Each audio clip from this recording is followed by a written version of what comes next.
বাঙালির বরাবরের পছন্দের, কিন্তু বাঙালির এই পছন্দের উইকেন্ড ডেস্টিনেশন 2025-26-এ এসে জড়িয়ে পড়ল বঙ্গ রাজনীতির সঙ্গে।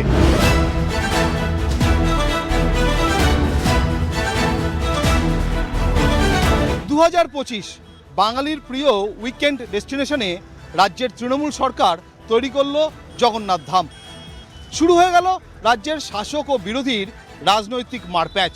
কিন্তু এই জগন্নাথ ধাম বদলে দিল দীঘার অর্থনৈতিক লেখচিত্র।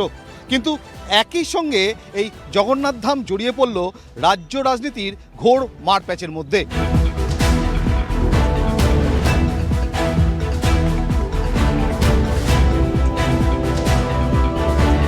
নেতা নয় জনতা নিয়ে আজ আমি পারাদ্বীপ পৌঁছে গেছি পূর্ব মেদিনীপুরে।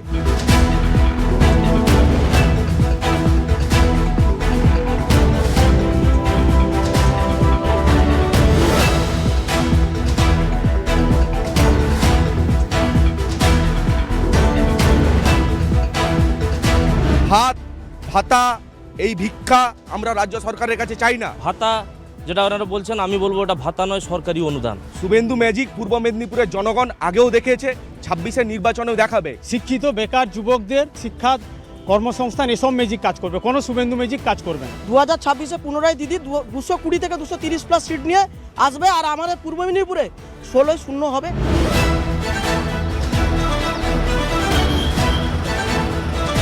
আমার ব্যাকড্রপে দীঘার কালচারাল সেন্টার, দীঘার জগন্নাথ মন্দির।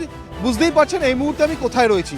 বিধানসভার নিরিখে আজ আমি রয়েছি রামনগর বিধানসভা ক্ষেত্রে, এবং রামনগরের মানুষ তারা গত 5 বছরে কতটা চেয়েছিল আর কতটাই বা পেয়েছে তার হিসাব, তার খতিয়ান যেমন দেবে, পাশাপাশি আগামী 5 বছর ঠিক কোন মাপকাঠিতে রামনগরের মানুষ, রামনগরের ভোটার তারা তাদের জনপ্রতিনিধি, তাদের বিধায়ক নির্বাচন করবেন সে বিষয়েও তাদের মনের হদিশ নেব আমরা। কেমন আছে রামনগর খুব সংক্ষেপে জানতে চাইব। রামনগর ভালো নেই। আপনার যা উন্নয়ন চোখে পড়ছে, এর চেয়ে যদি বেকার সমস্যার সমাধান করা যেত, হকারদের সুনির্দিষ্টভাবে পুনর্বাসন দেওয়া যেত, তাহলে রামনগরবাসীর অনেকটা আরও ভালো হতো। দীঘার সামগ্রিক দেখে যদি মানুষের মনে হয় 10টা কংক্রিট বাড়ি দেখে মনে হয় যে উন্নয়ন হয়েছে, এটা মোটে উন্নয়ন নয়। উনি বলছেন যে সরকারের কাজ মন্দির বানানো নয়। না, ঠিক, সরকারের কাজ মন্দির বানানো নয়। এখানে মন্দির বানানোর পিছনে মমতা ব্যানার্জির একটা আলাদা ধরনের যুক্তি রয়েছে, তার অভিপ্রায় রয়েছে। সেটা হচ্ছে কর্মসংস্থান, বেকার যুবক যুবতীদের কর্মসংস্থান করা। আজকে এই মন্দিরকে লক্ষ্য করে এখানে লাখো লাখো যুবক যুবতীরা তারা কর্মসংস্থান ফিরে পেয়েছে। দীঘার সার্বিক উন্নয়ন, আপনি উদয়পুর সি বিচ থেকে শুরু করে শৌলা পর্যন্ত বিচের ধারে যে মেরিন ড্রাইভ রয়েছে, আপনি যদি সেখানে যান প্রত্যক্ষ তার প্রমাণ। দীঘায় কি উন্নয়ন হয়েছে না হয়েছে আপনারা প্রত্যেকে চাক্ষুষ করতে পারবেন। এই মুহূর্তে কাকদ্বীপ থেকে কোচবিহার সবথেকে যেটা প্রাক নির্বাচন পর্বে বাংলায় আলোচিত চর্চিত বিষয়, সেটা হলো এসআইআর। রামনগরের মানুষ তারা এই এসআইআরকে কি চোখে দেখছেন? এসআইআরের বিরুদ্ধে আমরা নই। এসআইআর হোক সঠিকভাবে, কিন্তু সঠিক পদ্ধতিতে হোক। বহু মানুষকে হ্যারাসমেন্ট হতে হয়েছে, কারোর বাবার নামের পিছনে কুমার যোগ হয়েছে বলে তাকে ডাকতে হয়েছে, এটা আমরা চাইনি। এসআইআর করছে, ভালো কথা, এসআইআর হবে, এতে আমাদের কোনো অসুবিধা নেই। কিন্তু যেভাবে আমাদের দেশের বৈধ নাগরিকদের বাদ দেওয়া হচ্ছে, আমি জানি না এখানে যারা আছেন সিপিএম বিজেপির প্রতিনিধিরা এরা কতটা গ্রামের মানুষের সঙ্গে টাচ রেখেছেন। নিজেদের গ্রামে বেরিয়ে দেখুন আপনারা যে কজন বৈধ ভোটারকে আপনারা বাদ করেছেন। এটা তো মোদিজি করায়নি, দেশের প্রধানমন্ত্রী করেনি, নির্বাচন কমিশন করাচ্ছে। তো নির্বাচন কমিশনের সঙ্গে রাজ্য সরকার কেন সহযোগিতা করেনি? সহযোগিতা করলে তো একটা মানুষের নাম নির্বাচন কমিশন বাদ দিতে পারে না, দিবেও না। এসব করে রোখা যাবে না।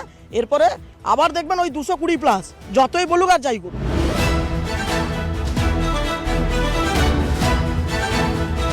এবারের রাজ্য রাজনীতিতে ধর্মের নিরিখে ভোট চাওয়া হচ্ছে, মন্দির মসজিদের রাজনীতি হচ্ছে। বাংলা বঙ্গবাসী এই রাজনীতি কিন্তু এর আগে কখনো প্রত্যক্ষ করেনি। আমরা চাই মন্দির হোক, মসজিদ হোক, কিন্তু আমি মা হয়ে আমার ছেলের কর্মসংস্থান চাই।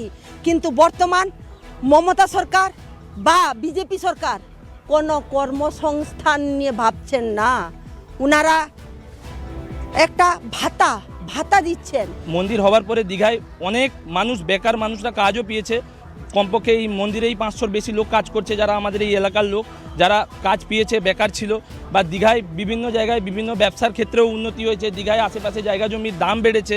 প্রত্যেকটা মানুষ এতে অপকৃত নয়। 2021-এর আগে পরে আমরা দেখেছি রাজ্য সরকার বিভিন্ন রকম প্রকল্প চালু করেছে। তার মধ্যে দুয়ারে সরকার রয়েছে, তার মধ্যে স্বাস্থ্যসাথী রয়েছে, তার মধ্যে কন্যাশ্রী রয়েছে, লক্ষ্মীর ভাণ্ডার রয়েছে। কিন্তু 2026-এর বিধানসভা নির্বাচনের আগে সবথেকে আলোচনায় যে দুটি প্রকল্প তা হলো যুবসাথী এবং লক্ষ্মীর ভাণ্ডারের বরাদ্দ বাড়ানো।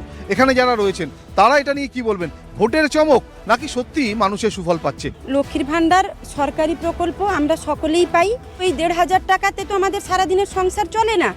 এর জন্য আমাদের কাজ চাই, আমাদের ভালো শিক্ষার প্রতিষ্ঠান চাই, ভালো স্বাস্থ্য চাই। যুবসাথীতে অ্যাপ্লাই করেছিল লক্ষ লক্ষ মানুষ, কিন্তু যুবসাথী পেয়েছে দেখতে গেলে মাত্র 30% মানুষ।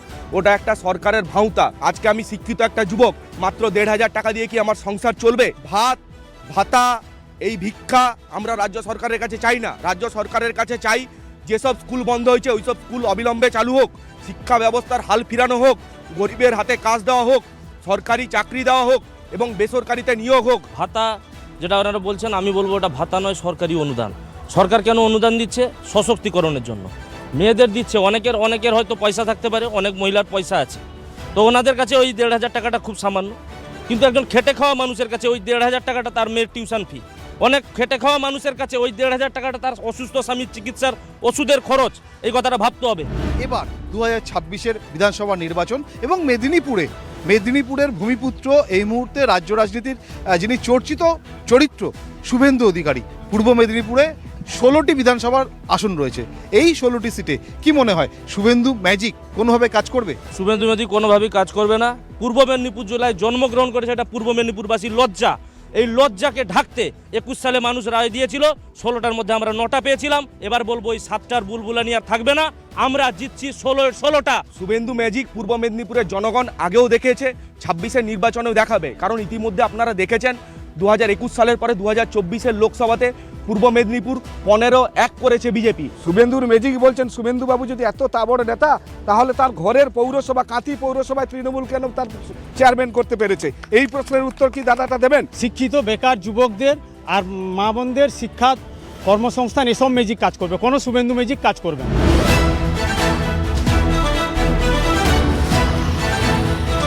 এই মুহূর্তে রাজ্যের আইন শৃঙ্খলা, মহিলা নিরাপত্তা ঠিক কোন জায়গায়? এখানকার মানুষ, এখানকার ভোটার তারা কি বলছেন? দিদি ভাই, মোদি ভাই যতদিন থাকবেন, মহিলা নিরাপত্তা ততদিন থাকবে না। আইন শৃঙ্খলা, মহিলা নিরাপত্তা। পশ্চিমবঙ্গে আইন শৃঙ্খলা একদম নেই, অভয়ার মৃত্যু থেকে একদম প্রমাণিত। এই মানুষ এবারে চাইছে কেন্দ্র রাজ্য একই সরকার, ডবল ইঞ্জিন সরকার মানুষ তৈরি করতে চাইছে। সিপিএম বললো নারীর নিরাপত্তা নেই। আমি ওনাদেরকে বলবো ওনারা সাঁইবাড়ি মনে রেখেছেন না ভুলে গেছেন?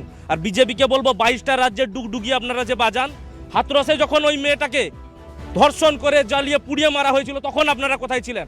যখন উন্নয়তে গণধর্ষণ হয়েছিল তখন আপনারা কোথায় ছিলেন? রামনগরের মানুষ, রামনগরের ভোটাররা তারা সামনের নির্বাচনে আগামী 23শে এপ্রিল ঠিক কি ইস্যুতে ভোট দেবেন? মূলত কর্মসংস্থান।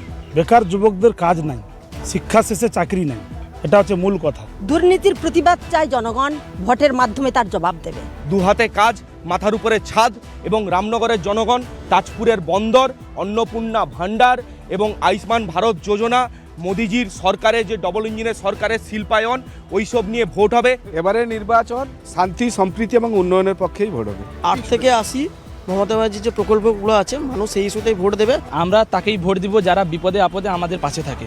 মুখ্যমন্ত্রী মমতা বন্দ্যোপাধ্যায় সাধারণ মানুষের জন্য একজন সিটিং চিফ মিনিস্টার হওয়ার পরেও উনি ছুটে গেছিলেন সুপ্রিম কোর্টে সাধারণ মানুষের হয়ে লড়াই করতে।